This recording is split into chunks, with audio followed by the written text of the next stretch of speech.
So yun na nga po guys, kung wala din nakita yung camera guys mga katolis, pero dumaan si Jerry Smith guys mga katolis. Amurag pilingon dyan kayo ni tawanan ni nahayagan na gali sa adlaw, feeling overconfident na kayo, haskana. So finally guys, we arrived at Africa, Richards Bay.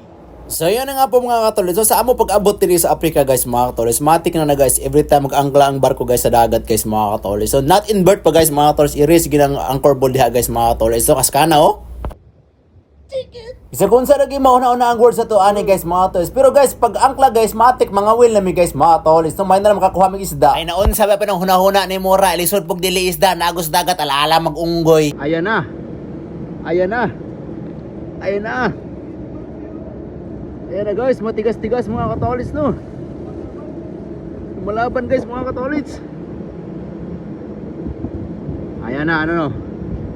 Ayan na, gumagalaw na guys mga katolis.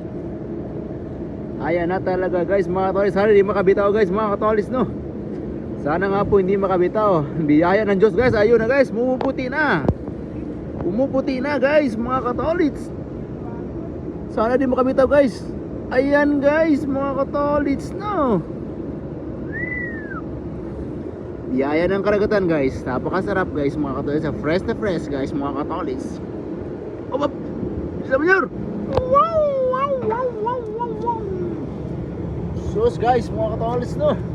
Yan nga po guys, mga katolis no. Ayan guys, ang pangalan po ng isda to guys, mga katolis, it's Red Snabber.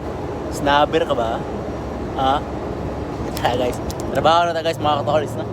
O kani nga job order nato karon guys mga katolis no, ato lang ning ipasidaya guys sa mga katawhan guys mga katolis. So unsa gisayop ani guys mga katolis, sa may dapat ay action ani guys mga katolis pagtrabaho guys, so may sayop ani guys mga katolis. So klaro gud gasayop ani guys mga katolis, way gahawid sa ilader guys mga katolis. Basig na na po mingon mga katolis nga nganong gibidyo man nga wa maligahawid ng ilader mga katolis. Pasensya gud kay guys mga katolis. So pero guys actually guys mga katolis, 1.5 meter gina sa guys mga katolis. So pero guys mga katolis, always remember this guys mga katolis. So, kailangan gyapon na maghawid na guys. Kaya in case guys mga katolis, so far this video guys mga katolis, wala namang swill guys mga katolis. So okay naman guys mga katolis, hindi naman magala yung barko guys mga katolis. Kaya naisipan ko na po mga katolis, natirahin na talaga to mga katolis para matapos yung job order to guys mga katolis. So ayan guys mga katolis, so para lumiwanag ng cross deck namin guys. Kasi actually guys, nabasted po kasi yan guys. Kaya kailangan po talagang palitan mga katolis. Ayun guys mga katolis, fast forward ko naman po talaga tong video na to guys mga katolis. Kaya og hinahinayon kay baling taasa kay guys, maburi mo gilantaw guys mga katolis. No, ayan guys mga katolis, once gani mo saka mo ani mga inani guys mga katolis, dapat po mo nakaharness guys mga katolis. Pero ang ginoon ani guys mga katolis, 1.5 meter man po siya guys mga katolis. So far guys mga katolis no, mababa lang mo talaga siya guys mga katolis. Kaya overconfident po tayo guys mga katolis. Pero guys, tandaan nyo guys mga katolis, huwag kayong magpa-overconfident sa overconfident nyo na guys mga katolis. Kasi overconfident nyo na guys, baka dyan po tayo mapahamak guys mga katolis. Pero guys mga katolis no, so far okay naman guys mga katolis. And guys mga katolis, thank you sa inyong panonood guys mga katolis. God bless always guys, that's it, and I'm out.